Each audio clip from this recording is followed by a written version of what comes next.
Bienvenue dans Talk Show, l'émission où l'on peut s'exprimer librement sur la santé mentale pour que les personnes en situation de handicap psychique, dit handicap invisible, ne soient plus stigmatisées et ne soient ni rejetées par la société. Aujourd'hui, nous recevons un sapeur-pompier professionnel. Il a un combat, c'est faire reconnaître le syndrome de stress post-traumatique dans les unités de secours comme étant une maladie professionnelle. C'est Éric Gouvernet. Bonjour Éric. Bonjour et merci de m'avoir reçu sur ce plateau et de partager le livre avec vous. Oui, merci à toi d'avoir répondu à notre invitation pour effectivement parler de ton histoire, parler de ton combat, je dirais même tes combats, et de parler de ce livre « Blessure d'âme d'un soldat du feu ». On va parler aussi de plein d'autres choses dans cette émission avec Annabelle et Stéphane. Salut à vous deux. Bonjour. Bonjour. Alors Annabelle, on va parler de quoi aujourd'hui ? Alors moi, je vous emmène dans un ESSAD, donc c'est les établissements et services d'aide par le travail. Je suis partie dans une boutique, c'est la création d'une boutique en ligne. Vous allez voir tout à l'heure. Bon, ok. Voilà. Et toi, tu es partie à Sallanches. Tu es partie quoi faire ? Au cœur du pays du Mont-Blanc, dans un groupe d'entraide mutuelle, un GEM, et on est allé se relaxer. Alors déjà, le cadre, prêt à la relaxation, mais là, ça a été encore plus fort, avec des adhérents magnifiques. Vous allez voir ça tout à l'heure. Alors toi, tu as profité du Covid pour aller te balader. Mais tu as eu raison. On en a profité, personne ne bougeait, donc il fallait faire pour les autres. Oui, parce qu'on l'expliquera tout à l'heure, les GEM, effectivement, ont continué pendant le confinement à avec fonctionner. Des restrictions particulières liées effectivement à la situation sanitaire, mais avec des recommandations aussi, parce que le public accueilli ou le public qui fait vivre ces groupes d'entraide mutuelle a besoin justement de continuer à préserver le lien avec les autres. Oui, c'est important. Alors Éric, on va s'intéresser à toi dans cette première partie d'émission. Avant d'être sapeur-pompier, tu étais au commando parachutiste. Oui. Plongeur sapeur-pompier. Plongeur sapeur-pompier. Et tu as une spécialité chez les sapeurs-pompiers, c'est tu es au grimpe. Le grimpe, c'est quoi ? Le GREM, c'est un groupe de recherche et d'intervention en milieu périlleux. Donc on intervient sur toutes les parties artificielles et structurelles. C'est un peu le secours en montagne urbain pour aller chercher les gens qui se coincent. Donc on a des mousquetons, des cordes, etc. Vous avez le GREP à Paris et le GREM dans les autres régions. Oui, milieu périlleux, c'est ça. Milieu périlleux, exactement. Et alors un jour, la vie t'a stoppé net dans ton élan. Tu as été touché en plein cœur par le syndrome de stress post-traumatique. Quelle est la définition que tu peux donner à ce trouble ? Donc la définition pour moi du syndrome de stress post-traumatique rentre dans la patate des maladies psychiques. On connaît les maladies qui arrivent par épuisement, comme le burn-out ou la dépression, où les gens s'épuisent avec le temps. Et puis, c'est plus une blessure qu'une maladie. On a, lors d'un événement majeur, où on rentre dans une espèce de stress dépassé, une adaptation du corps qui va essayer de, malgré tout, s'adapter donc, et de faire au mieux dans cette situation. Et du coup, ça génère un syndrome de stress post-traumatique. On connaît ça, par exemple, les premiers, c'était les poilus. Dans les tranchées, il y a beaucoup de gens qui sont revenus, complètement décalés, et puis comme des fantômes dans leur maison. Bien sûr, on connaît ça dans les films d'Hollywood, avec, c'est pas trop mal fait en plus, avec tous ces gens qui rentrent de conflits, de guerre, oui. et puis du Vietnam et tout, et qui sont décalés en fait avec leur famille, qui ont des réminiscences avec des flashbacks en permanence et du mal-être à moudre. On l'a vu dans le film d'ailleurs de Clint Eastwood, le American Sniper. Exactement, avec voilà. Bradley Cooper. C'est ça, avec des gens qui derrière ont énormément de mal à retrouver une vie comme ils avaient avant l'événement. Donc voilà. toi, tu as été touché par ce syndrome. C'est ça. Comment ça t'est arrivé ? Donc j'insiste parce que c'est vraiment pour moi une blessure et pas une fragilité. Oui. Parce que dans l'idée des gens, pour poser les choses correctement, il faut comprendre, au même titre que j'aurais pu me couper la jambe ce jour-là, ou faire une fracture du crâne, ça a atteint mon psychisme, même si ça ne se voit pas de suite à l'extérieur. Donc moi, je suis intervenu sur un accident de la circulation, à côté de Sète, qui a mis en cause un poids lourd et une voiture familiale en face à face, à 80 km/h sur une départementale. Dans cette voiture, il y avait 6 personnes, dont 2 enfants, une petite fille de 3 mois, un petit garçon de 3 ans, le papa, la maman, la grand-mère et le tonton. Et dans mon rôle aujourd'hui, moi je fais beaucoup d'encadrement et de stratégie opérationnelle. Je suis un chef de groupe, j'interviens avec les collègues sur des interventions importantes pour faire, faire des demandes de renfort, adapter les moyens de secours qui sont engagés. Donc ce jour-là, je suis parti faire cette mission. Et puis quand je suis arrivé, en fait, j'étais le premier arrivé sur les lieux. Et donc, il a fallu de suite me réadapter et donc intervenir sur le véhicule et amener des premiers gestes sans matériel, comme un secouriste classique qui serait sur place, quoi. Donc, la voiture fumée, elle était écrasée. Vous voyez un véhicule familial de 7 places qui ressemblait à une Clio. Vous imaginez la violence du choc, hein. Il a fallu que je priorise. J'ai priorisé les enfants, notamment d'abord le bébé. Et je suis rentré dans le véhicule, j'ai rampé sur les corps pour aller la chercher. J'ai fait de la réanimation sur ce petit être qui était déjà décédé, mais je ne l'ai pas vu de suite. Et en fait, quand je l'ai extrait du véhicule, rapidement, je me suis rendu compte qu'il en manquait un morceau. Donc j'ai arrêté ma réanimation. J'ai sorti la maman, la grand-mère qui est morte dans mes bras aussi. Le papa est décédé rapidement à mon arrivée. Et ensuite, il y avait un petit garçon de 3 ans coincé dans son siège bébé qu'il a fallu évacuer. Mais là, les paquets de secours commençaient à arriver. Les cisailles se sont mis en œuvre pour essayer de le sortir, mais la voiture était tellement comprimée qu'on ne pouvait pas découper le véhicule. Oui. Et les médecins qui sont arrivés m'ont dit il faut le sortir maintenant, sinon on va le perdre aussi. Un petit garçon qui avait un très gros fracas, trauma crânien au niveau des membres, etc. Et pour l'évacuer du véhicule, il a fallu même casser ses jambes sur place pour pouvoir le sortir et le prendre en charge médicalement. D'ailleurs, il est vivant aujourd'hui avec des handicaps, parce qu'il ne marche pas très bien. Bon, il a encore quelques soucis neurologiques qui vont se régler avec le temps, j'espère. Voilà, donc, c'est le seul survivant de cette intervention. Voilà. En sortant de là, tout ce qui s'est passé chaque fois, ça a été des pics de stress. Où j'ai été obligé de rebondir et où je me suis adapté. C'est l'événement majeur, en fait. C'est une intervention particulière qui m'a fait rebondir comme une pierre qui fait des ricochets sur l'eau. Et chaque fois, mon pic de stress est monté de plus en plus haut en créant des lésions et des blessures en moi. Avant cet événement, quel genre de mec tu étais ?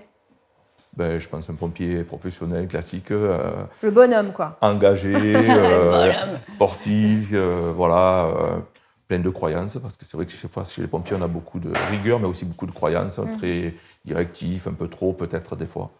Et voilà, aujourd'hui, ça a bien changé. Et tu te pensais sans faille ? Et je pensais qu'effectivement, vu mon parcours et comme on disait tout à l'heure, non seulement les interventions, mais tous les entraînements, etc., font qu'à un moment donné, on est prêt à toutes les situations. Mais après 33 ans de service, il y en a un où, bam, c'est le pic. Oui, c'est ça. C'est que finalement, ce n'était pas ta première intervention. Non. Grave, ce n'est pas la première fois que tu étais confronté à la mort. Non. Et pourtant, c'est vraiment à ce moment-là que la carapace, elle a cédé, que ça a ouvert quelque chose et que ça t'a touché en plein cœur. Ah, c'est ça. Il y avait du trop, en fait, dans l'intervention. Alors, il y avait du trop. Alors, inévitablement, il y a une partie émotionnelle qui est personnelle, puisque moi, j'ai des enfants, je touche les enfants, inévitablement. Mais au-delà de ça, il y a vraiment des actions mécaniques qui se mettent en place lorsque le corps ne peut pas arriver à fuir l'événement ou à s'adapter. Et du coup, il va vraiment y avoir au niveau neuronal et chimique. Et c'était important pour moi de comprendre ça quand j'étais pris en charge, parce que c'était complètement inacceptable de vivre ça, pour moi. C'était pas possible. D'ailleurs, même pour mes collègues, pas moi, quoi, en fait. C'était pas possible. Et de me voir à la suite comme j'ai été, il y a plein de gens qui n'ont pas compris. Oui, accepter, toi. Accepter, pas moi. C'était pas possible. Justement, comment tu as réagi après cette intervention ? Parce que les moments où tu t'es senti descendre dans ce stress post-traumatique, ça a été crescendo le lendemain, 1 heure après ? Alors, ce qui s'est passé, c'est qu'après l'intervention, on a quand même mis en place un défusing, on appelle. Donc, ils ont rassemblé tout le monde pour pouvoir commencer à en parler. Mais nous, la caserne était à plat, il n'y avait plus personne. Tous les camions étaient dehors. Il fallait réarmer tout parce que tout était plein de sang. Les ambulances, les 3 ambulances, le fourgon de désincar, etc. Donc, on a vite mis fin à ce défusing pour pouvoir rentrer à la caserne et tout réarmer au cas où il y a une autre opération dans les 24 heures. Tant que je suis resté en tenue, en fait, j'ai fait mon job de cadre. Donc, je me suis occupé des gars parce qu'il y a d'autres gars qui ont été blessés. Il y en a qui ont eu des expositions de sang. Donc, ils en avaient dans les yeux, les prises en charge des collègues, etc. Jusqu'au petit matin, en fait, j'ai fait mon job. Quand j'ai posé ma tenue, j'ai commencé à sentir qu'il y avait un truc qui ne calait pas. Et dans les 24 heures qui ont suivi, en fait, ça a été l'effondrement. D'accord, 24 heures. Ouais, il a fallu 24 heures. Et dans les 3 jours qui ont suivi, ça a été vraiment le drame, quoi. C'est des symptômes très marqués, du style, j'ouvrais l'eau pour me laver les mains, et puis je laissais l'eau ouverte quand je m'étais lavé les mains. Je mettais quelque chose à chauffer, je n'allumais pas le feu. J'ouvrais Les le troubles de frigo, l'attention, en fait. et je prenais quelque chose, je laissais la porte du frigo ouverte. Donc vraiment, au départ, j'ai cru que je faisais un accident vasculaire cérébral. Ouais. Parce que je voyais bien que j'avais plus de notion de temps. Je n'arrivais pas à faire marcher la télé avec la télécommande. Enfin, vraiment, ça m'a impacté. Des gestes simples Ouais, c'est que ça. tu n'arrivais plus à faire. Exactement. Est-ce que tu en as parlé tout de suite autour de toi? Est-ce que justement au SDIS, au service départemental d'intervention, est-ce que tu en as parlé? Est-ce qu'il y a eu un psy qui a été à ton écoute? Alors, ce qui s'est passé, c'est que d'abord, les personnes qui sont ma femme et mes enfants, de suite ont vu qu'il y avait un truc qui n'allait pas, notamment les jours qui ont suivi. Parce que j'ai même des trous en fait de mémoire de ce qui s'est passé après. Une C'était amnésie, vraiment ouais. une espèce de dépression, un collapsus psychique après qui a suivi. Et après, je me suis signalé à l'administration et le lundi, il y avait pour le coup là, c'était un débriefing. Donc ils ont pris les 5 ou 6 premiers qui sont arrivés en décalé, mais qui sont arrivés en primo, parce que tout le monde était marqué. Il y a des policiers qui étaient marqués, qui étaient sur intervention. Il y a eu plusieurs pompiers qui ont été aussi arrêtés. Et du coup, à partir de là, de suite, les infirmiers qui étaient présents ont vu qu'en fait, il y avait un truc qui n'allait pas. Donc, dans les 24 heures, là, c'est pareil, le lendemain matin, j'étais pris en charge aux urgences post-psychiatriques pour faire un bilan et mettre en place voilà, une procédure de soins, m'expliquer ce qui se passait. Parce que je Finalement, comprenais ça a pas. été assez rapide. Ça a été très On rapide. ne t'a pas laissé pendant Non. plusieurs semaines sans La chance que j'ai t'accompagner. eue, c'est que le SDIS 34 a un de ses infirmiers qui est infirmier en psychiatrie. D'accord. Et qui, lui, de suite, a percuté qu'en fait, voilà, j'étais en train il y avait des choses qui n'allaient plus, quoi. Donc, la prise en charge a été pas évidente pour moi, parce que le bilan, de me dire, ben voilà, en fait, vous développez un syndrome de stress post-traumatique, c'est difficile à accepter. Je ne comprenais pas ce qu'elle me disait, la toubib. Et justement, parce que je résistais, quoi, en fait. Je disais, de quoi elle me parle, en fait. Moi, je suis un pompier, quoi. C'est pas cette intervention là qui va me. C'est pas possible. Mais les symptômes sont là. Du coup, voilà, après, on a entamé le processus de soins. Qui s'est concrétisé comment? Mais c'est une prise en charge. Donc, on m'a appliqué à moi le protocole d'urgence qu'on fait aux soldats qui rentrent d'opérations extérieures. Donc, c'est des protocoles d'urgence pour justement stabiliser la problématique de stress. On fait de l'EMDR. Bien sûr, on met une béquille chimique en place. Par des médicaments, puisque moi je ne dors plus, je ne dormais plus, etc. Derrière, on est pris en charge par un psychologue. Et du coup, on met tout ça en place au fil du temps. Je croyais que ça allait agir rapidement. Et puis, je me rends compte que c'est quelque chose qui s'est installé vraiment dans le temps maintenant. Rappelle-nous ce qu'est la MDR. Alors, le MDR, c'est l'emotional, enfin, c'est en anglais, je ne vous dirai pas la traduction. En fait, on stimule la réaction neurologique des gens. On les remet en situation avec les mains et avec les yeux, on suit un point sur un écran et on a des tapotements en même temps sur ou les mains ou les genoux. Et dès que le psychologue voit que pendant l'événement, l'émotion remonte, en fait, elle essaie de désamorcer cette réponse émotionnelle. Je pensais que au début, je vais me tapoter sur les genoux. La première fois, j'ai dit, une fois de plus, les préjugés, les croyances. Hein. Oui, bien sûr. Les pompiers, nous, c'est pareil, on ne voit pas les psys et tout ça, c'est pour les fragiles. Hein. Nous, on est des bonhommes, on est là. Bon. Et en fait, quand on rentre là-dedans, inévitablement, on voit que finalement, on est des êtres humains, hein, qu'on a un cœur et puis qu'on peut souffrir de voir partir des gens et des enfants. Oui, bien et sûr. que c'est légitime. Et voilà, donc le MDR, c'est ça, c'est des tapotements. Je me questionne, tu parlais du rôle de l'équipe, du fait que chacun s'organise quand il va sur le lieu voilà, d'un secours, enfin d'une opération. Est-ce que c'est le fait d'avoir été tout seul ce jour-là qui a été le déclencheur? Pourquoi cette opération-là plus qu'une autre? Ben c'est vraiment le protocole du syndrome de stress post-traumatique, c'est d'être mis dans une situation qui va dépasser notre capacité personnelle d'adaptation. Donc effectivement, moi, je suis déjà, comme je disais tout à l'heure, on est formaté par l'opération, on sait qu'on va faire ça. Quand j'arrive, en fait, au lieu de faire ça, je fais ça. Donc déjà, il faut vite me réadapter. Donc ça fait déjà un pic de stress. Et puis, ensuite, il y a toutes ces personnes que je perds, cette espèce de sentiment d'impuissance. Et à gérer tout seul aussi. À gérer au début tout seul les enfants. Enfants, pour moi, c'est très dur.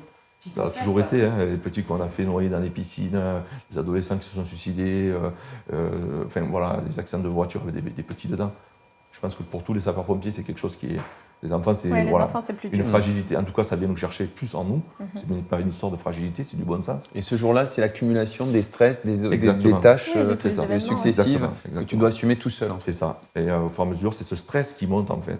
Et qu'à un moment donné, la capacité d'adaptation est dépassée. Ouais. Voilà. Le corps ne peut plus, l'esprit ne peut plus. C'est ça. Et Oui, donc, parce que tu parlais aussi du résultat, enfin des symptômes oui. les jours d'après, et on a l'impression, en t'écoutant, que tu parles d'une vraie déconnexion de l'esprit avec le corps, Complètement. comme s'il avait disjoncté. Complètement. D'ailleurs, Ouais, c'est mais ce que c'est je ça, marque dans mon livre depuis l'accident. J'ai l'impression, déjà, j'ai une anesthésie émotionnelle terrible. Et j'ai l'impression de voir la vie à travers une baie vitrée. C'est-à-dire que je vois les gens s'agiter autour. Moi, je suis comme dans une bulle. En fait, peut-être aujourd'hui, les gens comprennent mieux parce qu'on vient de passer des mois de confinement. Moi, je suis confiné en moi. Et du coup, d'ailleurs, je vous parle là sans émotion. Peut-être vous vous dites c'est une intervention un peu forte et pourtant, il n'y a pas de traces. En tout cas, il n'y a pas de larmes. Mais en fait, j'ai cette espèce d'anesthésie émotionnelle qui met de la distance avec tout. Et c'est vraiment une déconnexion en fait, qui se met en place, quoi. Alors, tu as écrit ce livre, Blessure d'âme d'un soldat du feu. Oui. Qu'est-ce qu'on y trouve dans ce livre? Donc on y trouve un peu la genèse, l'accident, le parcours de soins, et qu'est-ce que c'est qui m'a aidé.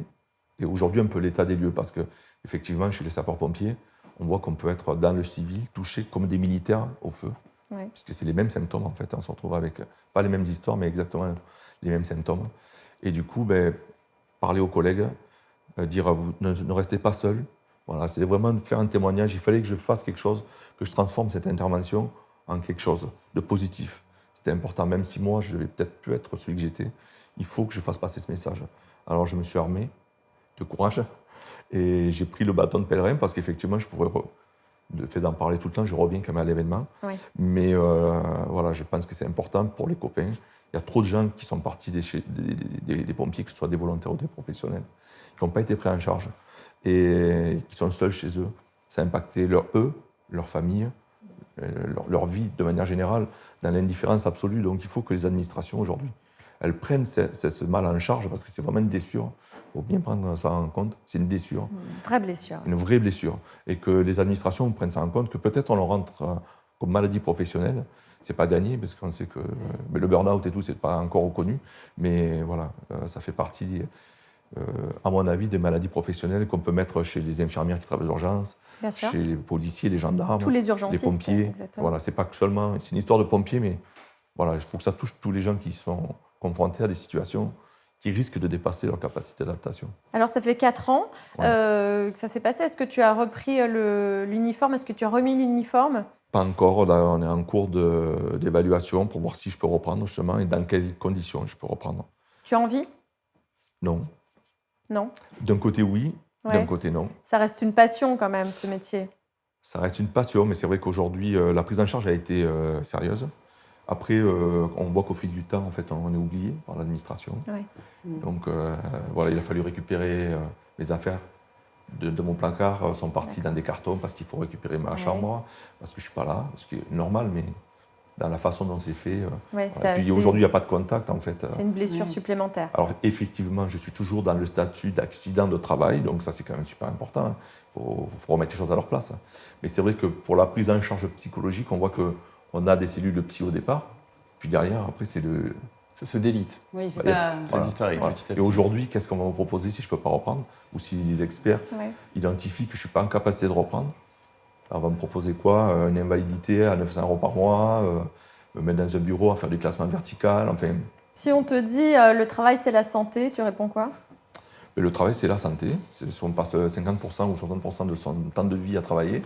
Donc le travail, effectivement, c'est la santé, mais il faut être épanoui, il faut être aligné avec ce qu'on fait, il faut se régaler. Et puis voilà, même si dans certains boulots, parfois, ça peut ne plus être la santé. Oui, c'est ça, ça peut atteindre la santé. En l'occurrence, Annabelle, toi, tu es allée à l'ESAT-Cotra, où pour le coup, le travail, c'est l'équilibre. Exactement. Alors, ils m'ont dit, moi, les travailleurs de l'ESAT, donc l'ESAT, il faut savoir que c'est un établissement et service d'aide par le travail. Anciennement, on appelait ça les CAT. Et les travailleurs m'ont dit, quand je suis arrivée, pour nous, le travail, c'est la source de notre bien-être. Et donc là, je vous emmène rencontrer des personnes, non pas ordinaires, mais des personnes extraordinaires. Je vous laisse regarder.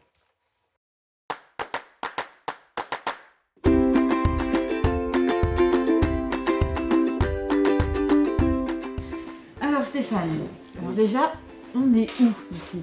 Vous êtes dans un ESAT Cotra, et on prépare des commandes sur la e-boutique. Oui, la e-boutique est toute récente parce que elle est arrivée avec le confinement.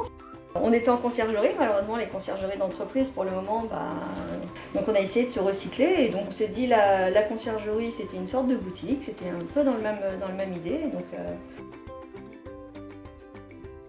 Et ça te plaît le travail manuel comme ça? Exactement, oui, c'est convivial. Alors Mélène, je vois qu'il n'y a pas que les empaquetages, il y a tout plein de choses là derrière. il y a plein de créations. On va faire du thé, donc on va faire des bijoux, on va avoir des bracelets en pierre naturelle, on va avoir nos petits lutins grognons. Donc On peut trouver tout ça sur le site. on peut trouver tout ça sur notre site effectivement. Ils mettent leur nom, réalisé par François. Oui, tout est personnalisé. François, merci. Chaque objet qui est créé, effectivement, ils ont leur petite étiquette avec qui l'a réalisé. Et la prochaine étape là, pour la e-boutique, c'est quoi? C'est l'informatique, les mettre après sur la gestion du site. Donc là, déjà, ils prennent un peu les photos et tout ça. Et même après, ça va être la mise en ligne par eux-mêmes et puis la gestion, la réception de la commande et de tout préparer de A à Z. On a des formations continues. Là, je suis en formation encore sur d'autres logiciels. On va dire que quasiment tous les jours, j'apprends. Ouais Stéphane, au boulot.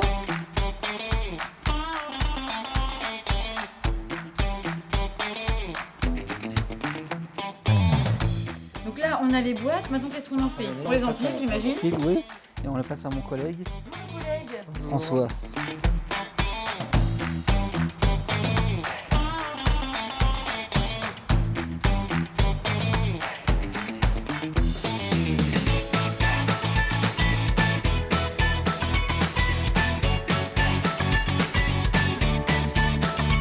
François, je crois que c'est bon, on ne voit plus. Eh ben nous, c'est terminé, on a bien bossé, on est crevés, flappy.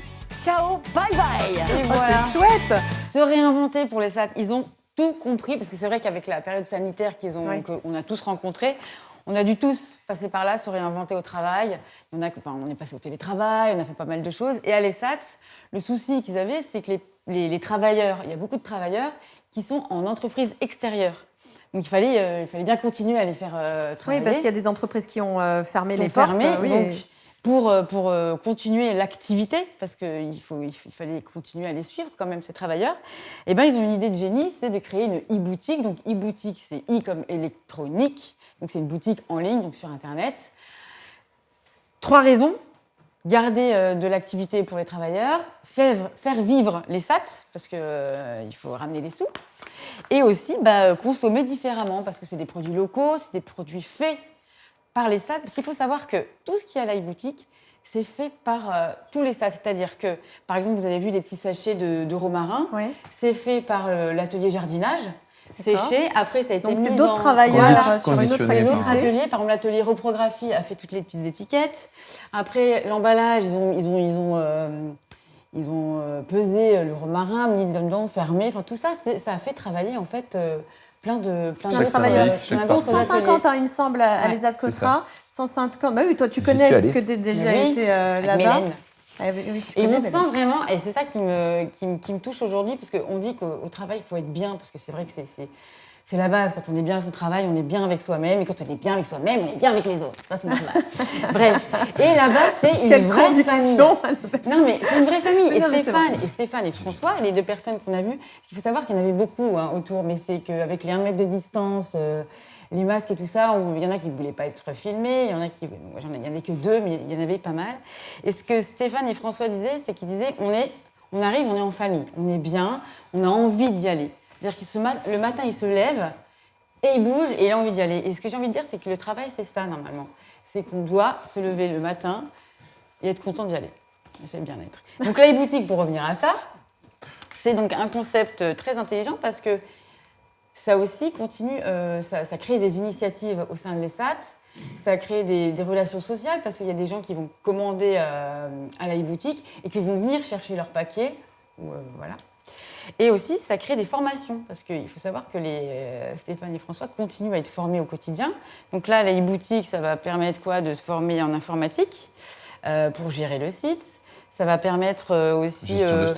Gestion de stock, la créativité, qu'est-ce qu'on va proposer en fonction des périodes. Et c'est vrai que c'est une nouvelle activité, c'est sympa, et bravo les SAT Cotra. Voilà. Et comment on commande ? Vous allez sur le petit site, ça s'appelle ESAT, on mettra en lien oui, sur juste en bas de Internet, l'écran. voilà. C'est ESAT Boutique Shop, que je ne me trompe pas, c'est ça.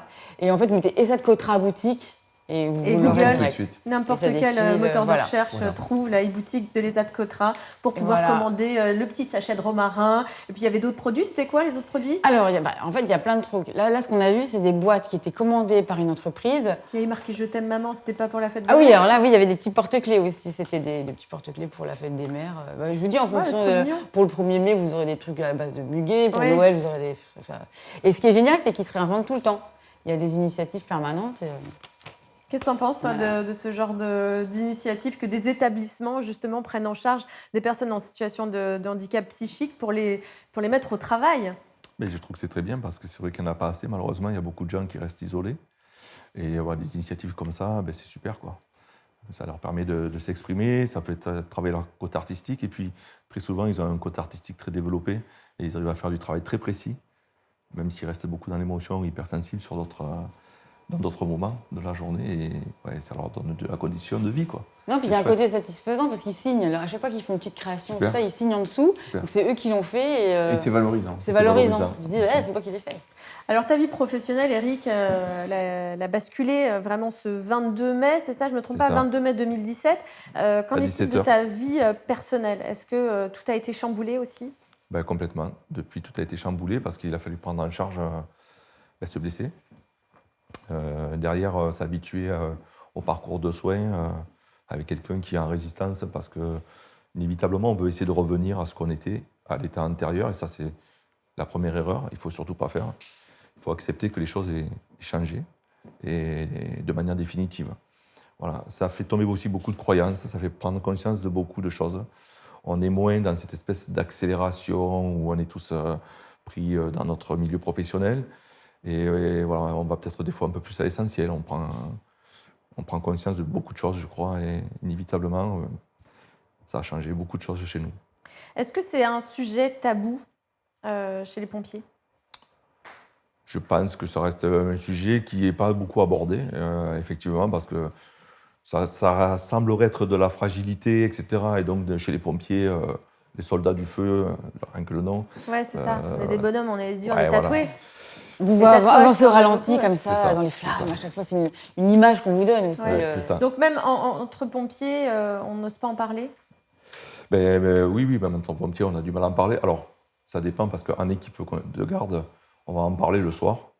D'ailleurs, à l'époque, on disait, les pompiers, des fois, ils picolent un peu. C'était peut-être des fois un peu exagéré, peut-être des fois pas. Mais on comprend pourquoi des fois les gens aussi... ils buvaient un petit coup parce qu'ils avaient aussi des choses à faire sortir et qu'on sait que c'est malheureusement un calmant, l'alcool, comme d'autres cachés. Donc c'est une réalité qu'il y a depuis tout le temps. Aujourd'hui, on en parle plus parce qu'on est plus dans... On met en avant toute la partie psychologique, etc. Et voilà, c'était bien que tout doucement, on prenne en charge un peu ces problématiques-là chez les pompiers. Ton livre, il est dédié justement aux équipes de secours. Oui. Est-ce qu'il faudrait changer quelque chose justement pour que tout ça change, pour que ça soit plus tabou dans ce système français où justement les sapeurs-pompiers sont un peu sont un peu des couteaux suisses, ils doivent savoir tout faire. C'est ça. Dans les interventions aussi bien justement ces accidents de la route, d'aller au feu, d'être performant tout le temps.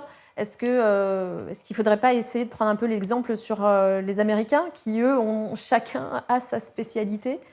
Alors, c'est sûr que les Américains, les États-Unis travaillent de manière complètement différente avec nous, puisque chacun a son job. Et donc, ils sont plus pros ou spécialisés, finalement. Oui. Nous, on a choisi ça il y a très longtemps. Les pompiers français font partie des meilleurs pompiers du monde. Je ne le dis pas avec chauvinisme, mais je le dis parce que c'est la réalité. Vous faites tout. On fait de tout, etc. C'est vrai que je pense qu'on peut changer dans l'approche, déjà, en termes de formation initiale. Dans les formations de base, en fait, on n'aborde pas vraiment la mort.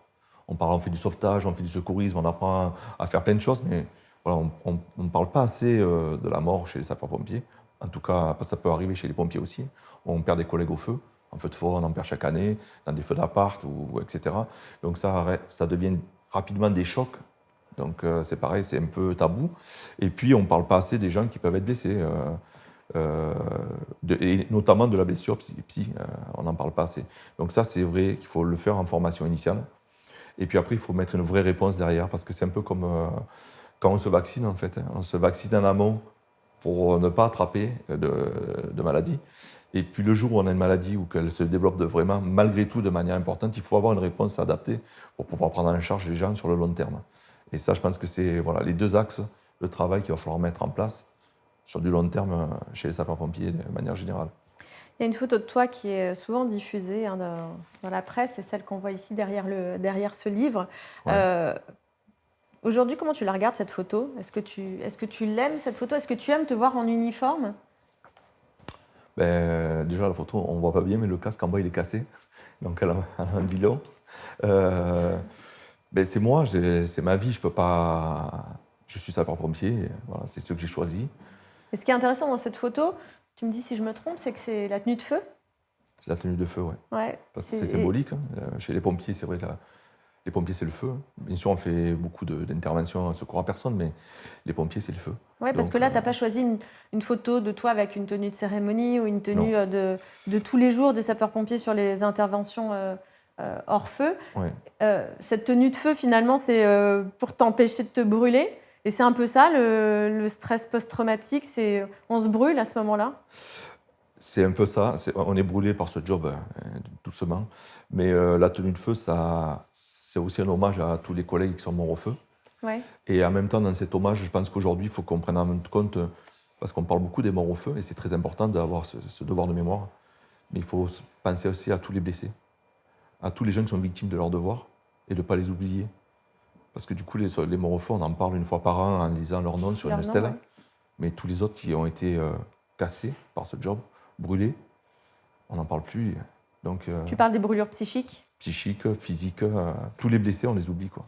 Donc les blessés, c'est aussi important à mon avis que les morts au feu. Et c'est pour ça que la photo aussi, elle a la tenue de feu, pour hommage aux collègues tombés, mais aussi je représente sur la photo les blessés.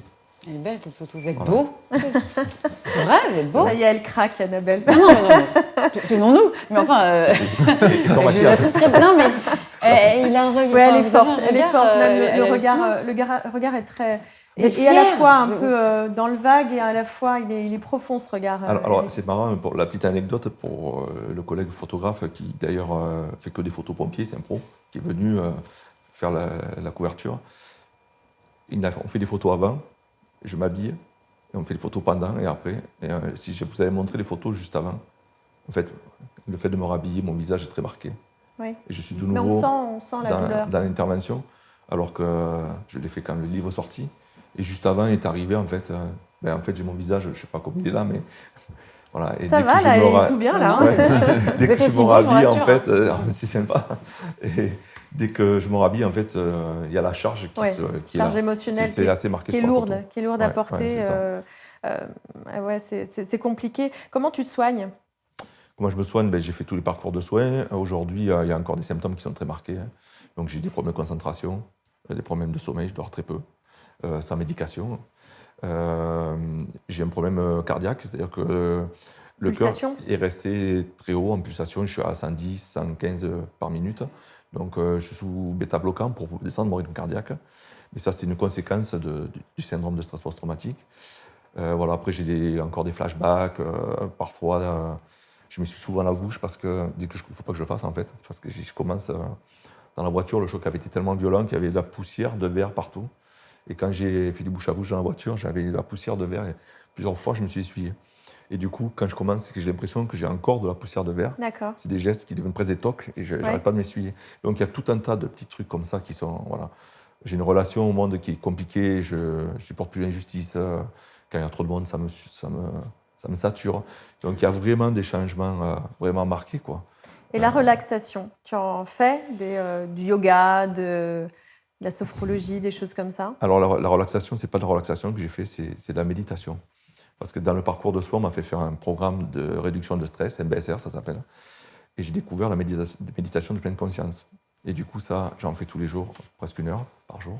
Et c'est quelque chose vraiment qui me permet de me rassembler, de m'aligner, d'être plus calme, plus ouvert au monde qui m'entoure. Est-ce que tu en as fait avant de venir sur cette émission? Complètement. Oui. Et ça te permet justement d'être zen et de pouvoir parler de la situation? Oui, je suis plus présent, plus centré dans mon corps.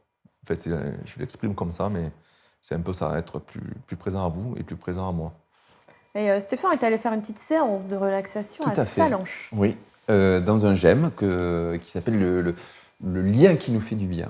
Et c'est un GEM, un groupe d'entraide mutuelle, qui organise plusieurs activités dans la semaine. Hein. On en parlera juste après le petit reportage qu'on va voir. Et ce jour-là, c'était relaxation, avec beaucoup de sons ayurvédiques et de consignes données par Ségolène Sabatier, qui est l'animatrice, qu'on va voir tout de suite dans les images qui arrivent.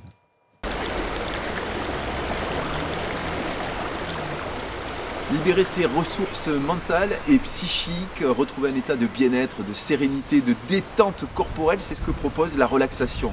La relaxation, c'est un outil aux nombreuses déclinaisons qui permet de lutter contre des phobies, contre le stress, soigner l'insomnie. Et elle se pratique en individuel ou en groupe, comme ici dans le GEM, le groupe d'entraide mutuelle, le lien qui fait du bien, situé à Sallanches, entre le massif des Aravis et la chaîne du majestueux Mont Blanc. Pour rappel, les GEM, les groupes d'entraide mutuelle, sont des associations portées par et pour des usagers en santé mentale, aidés par des accompagnateurs salariés ou bénévoles. Et ces GEM reposent sur le principe de pair aidance. Ils proposent de s'entraider, de retrouver du lien social au travers d'activités diverses et variées. Bref, vous allez le voir, le GEM, c'est une petite bulle de vie et d'humanité.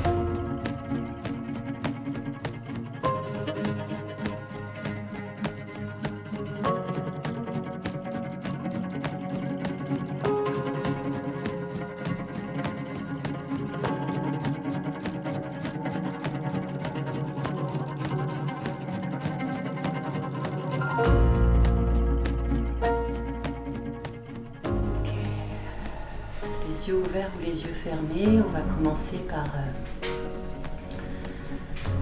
poser notre corps, sentir le contact avec le sol ou avec le fauteuil, descendre la pression, baisser la pression vers le sol.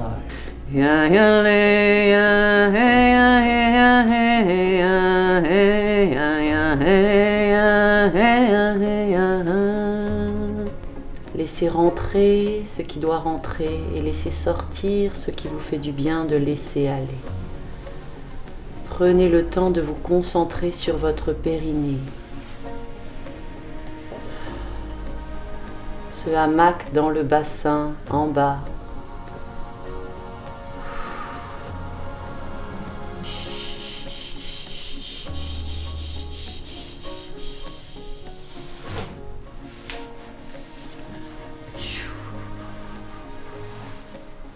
Chaleur de la visualisation, de la tranquillité. Prenez le temps dans votre ventre de voyager dans tout votre ventre.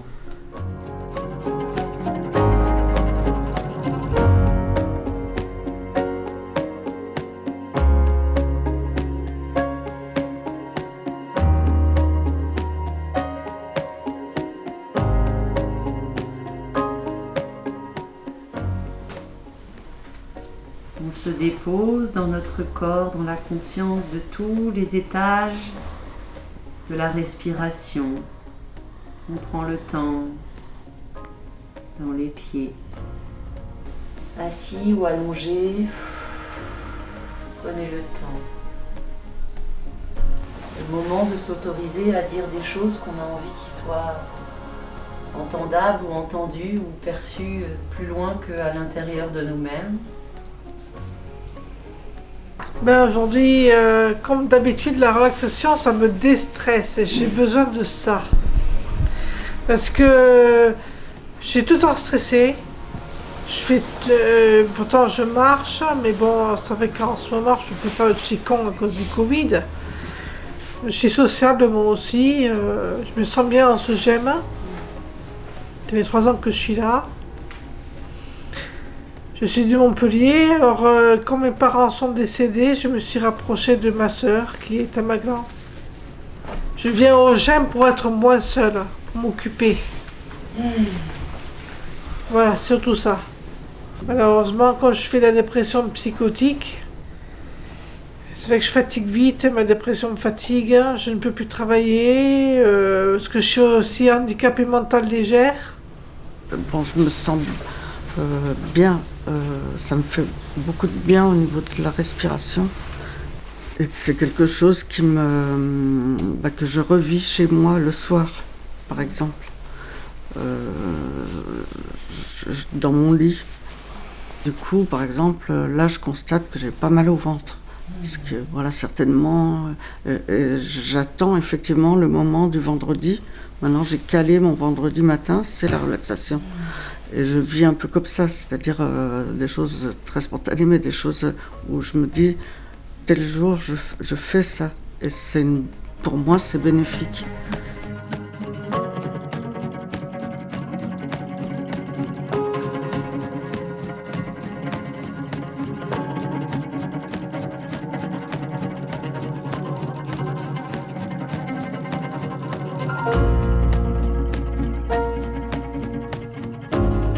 Mais alors c'est drôle parce que là j'ai pris conscience de 2 mots, la gratitude et la guérison. Moi j'ai eu 2 capsulites aux épaules qui m'ont handicapée pendant 4 ans. 4 ans de rééducation où je ne pouvais pas bouger. Avec morphine et tout et tout. Et là aujourd'hui j'ai pris conscience que mes épaules allaient bien, que j'étais guérie. Ici, c'est un cocon, c'est un lieu d'accueil. Et l'accueil, pour moi, c'est essentiel. Parce qu'on se renforce quand on se frotte les uns aux autres. Chacun a sa couleur. Mais moi, je me suis renforcée un petit peu dans la patience, un petit peu dans le savoir-être et dans le savoir-dire. Alors, comment tu t'es sentie après tout ça? C'était particulier, il y a une ambiance vraiment, comme je le dis à la fin du reportage, très bienveillante, avec des personnes, ça il faut le rappeler, dans les GEM, les groupes d'entraide mutuelle, chaque personne que vous avez vue est adhérente en fait, et décide des activités qui sont menées. Donc on a été accepté pour ce tournage, parce que l'ensemble des personnes nous a acceptés et a souhaité parler, se confier ou partager cette séance avec nous. Donc du coup, on est venu dans le plus grand respect. Il y avait cette atmosphère de respect, de bienveillance qui était là. Et puis, c'est vrai que c'est la première séance de relaxation que j'ai menée à titre personnel avec eux. Et c'est déstabilisant parce que c'est des repères qu'on n'a pas forcément avec cette ambiance, cette personne qui vous parle, écouter son souffle, se recentrer sur soi, sur les bruits extérieurs. C'est très déstabilisant. Ça fait remonter énormément de choses à la surface. Et c'est vrai que quand on dit qu'une séance de relaxation permet de libérer ses ressources mentales et physiques, qu'on atteint un état de sérénité, il y a des moments où effectivement, quand on est centré sur soi, on atteint cet état-là et on est un petit peu à fleur de peau. Donc c'est vrai que la parole se libère, comme on l'a vu dans le reportage. Et c'était grâce, je dois aussi le dire à Ségolène Sabatier, qui est l'animatrice, et qui effectivement prend soin de tout le monde.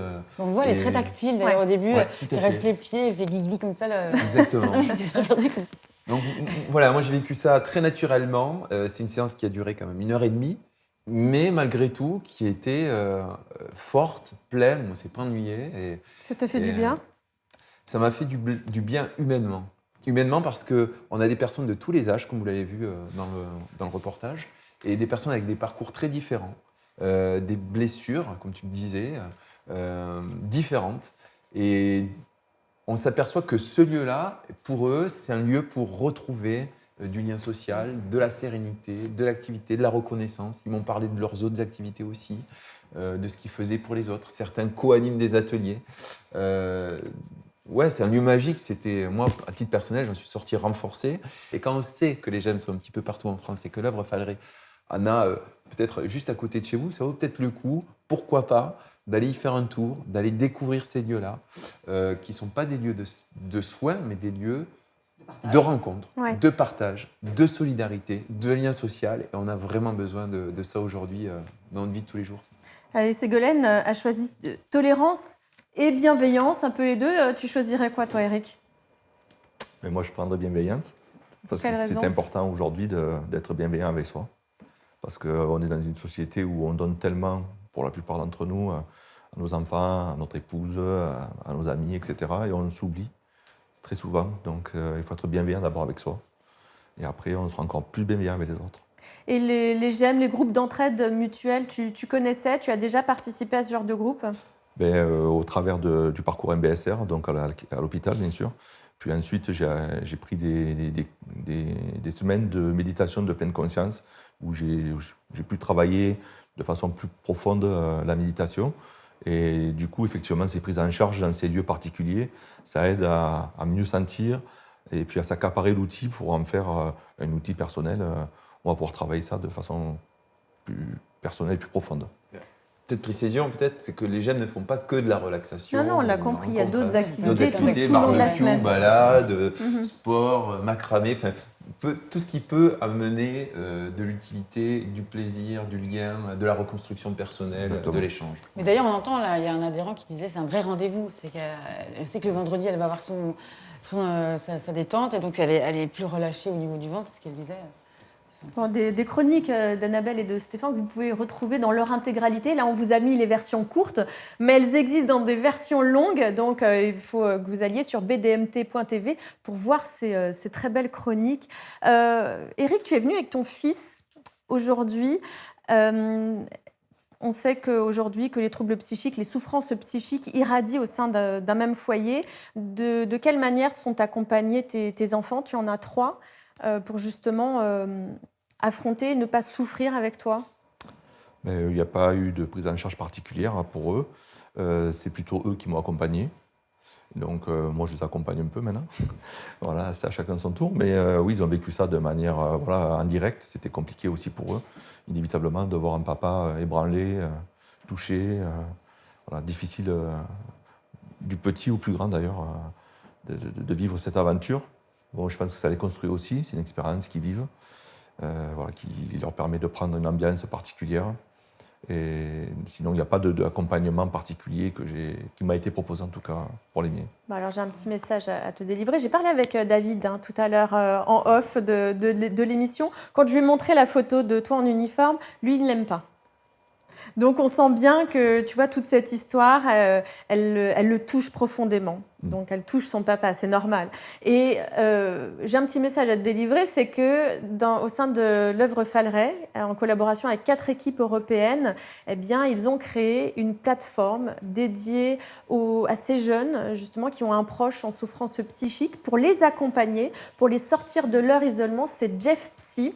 Donc, c'est vraiment intéressant. Ça pourrait être même intéressant pour David, pour tes enfants, d'aller rencontrer ces professionnels de la santé mentale, mais aussi d'autres enfants qui ont un proche en souffrance psychique. Et je vais même te faire un cadeau. C'est ce livre, Grandir avec des parents en souffrance psychique, qui a été réalisé par Cathy Collier et Frédéric Van Leven. Okay. Frédéric Van Leven fait partie des experts de Jeff Psy. Voilà, je t'offre ce bouquin pour te remercier d'être venu jusqu'ici pour délivrer ce message. Merci beaucoup. Ce message donc pour les pompiers aussi, entre autres. Les pompiers. Pour parler de ce syndrome stress post-traumatique dont tu souffres et tu n'es pas le seul, j'imagine, dans cet univers de pompiers. Je pense que je ne suis pas le seul et qu'il y a très peu de gens qui sont même identifiés et donc pris en charge et suivis derrière. Donc c'est important de le mettre au milieu des administrations et des prises de conscience de manière globale dans toutes ces structures de secours.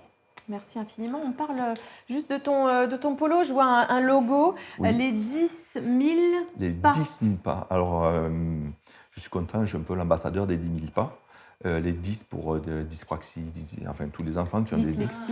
C'est une association de pompiers qui, au travers d'événements sportifs qu'ils organisent ou auxquels ils participent, des événements internationaux comme la Diagonale des Fous, ils ont fait, entre autres.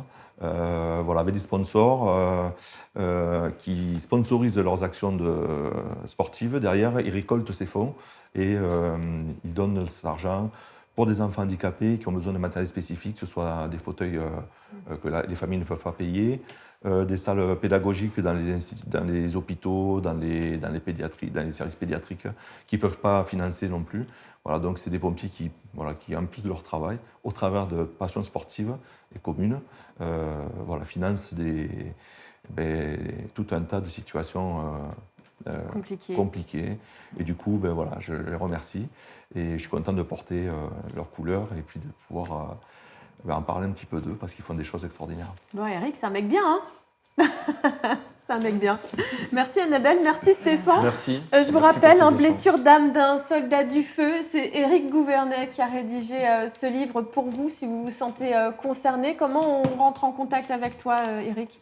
Soit au travers de l'Harmattan, qui est l'éditeur, soit ensuite avec le SDIS 34 qui a mis en place au niveau du service de santé une procédure qui se définit de mieux en mieux pour les gens qui ont des soucis. Donc d'autres pompiers, d'autres départements peuvent se rapprocher du 3SM, et notamment du capitaine Mercadier, qui est à l'origine de ces prises en charge et de la prévention.